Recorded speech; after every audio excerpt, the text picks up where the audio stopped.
അങ്ങനെ സ്കൈ കഫേന്ന് ചായ കുടിച്ചേ, ചായ അല്ലല്ലോ കോഫിയൊക്കെ കുടിച്ചിട്ട് ഞങ്ങൾ നേരെ പോകുന്നത് എങ്ങോട്ടാ? വാക്കിംഗ് സ്ട്രീറ്റിലോട്ട്, അതും ഹോച്ചിമിൻ സിറ്റിയിലെ വാക്കിംഗ് സ്ട്രീറ്റ്. ഹായ്, ഞാൻ doctor Fayad. Welcome to my Vietnam diaries.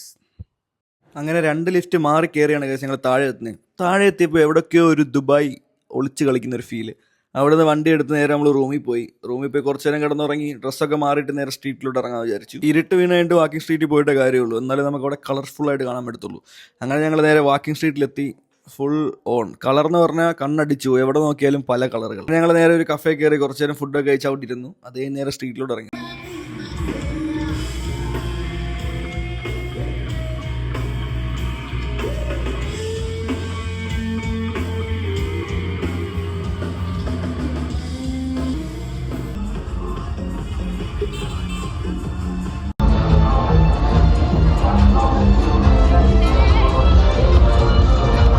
Street full on പരിപാടി എന്ന് പറഞ്ഞാൽ ഒരു സൈഡിൽ പാട്ട്, ഒരു സൈഡിൽ ഡാൻസ്, ഒരു സൈഡിൽ ഫയർ ഷോ, എന്തൊക്കെ ഉണ്ടോ എല്ലാ പരിപാടികളും അവിടെ ഉണ്ട്.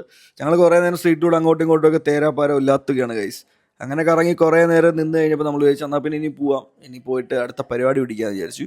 അങ്ങനെ ഷാനിക്കായ്ക്ക് നാളെ ഫ്ലൈറ്റാണ്. അപ്പോൾ ഞാൻ ഇന്ന് രാത്രി ബസ് എടുത്ത് നേരെ തിരിച്ച് നമ്മുടെ ക്യാന്തോയിലോട്ട് പോകും. വലിയ പ്രതീക്ഷയൊന്നും ഇല്ലാതാണ് ഞാൻ ഇവിടുന്ന് ബസ് ബുക്ക് ചെയ്യുന്നത്. ബസ്സിനകത്ത് കയറിയപ്പം പ്രീമിയം എന്നൊക്കെ പറഞ്ഞാൽ പോരാ, അൾട്രാ പ്രീമിയം ബസ്. നാട്ടിൽ വെറും 500 രൂപയുള്ളൂ. ഇവിടുന്ന് ഹോച്ചിമിനിൽ നിന്ന് ക്യാന്തോ എന്ന് പറയുന്നത് ഏകദേശം 200 കിലോമീറ്ററോളം ഉണ്ട്.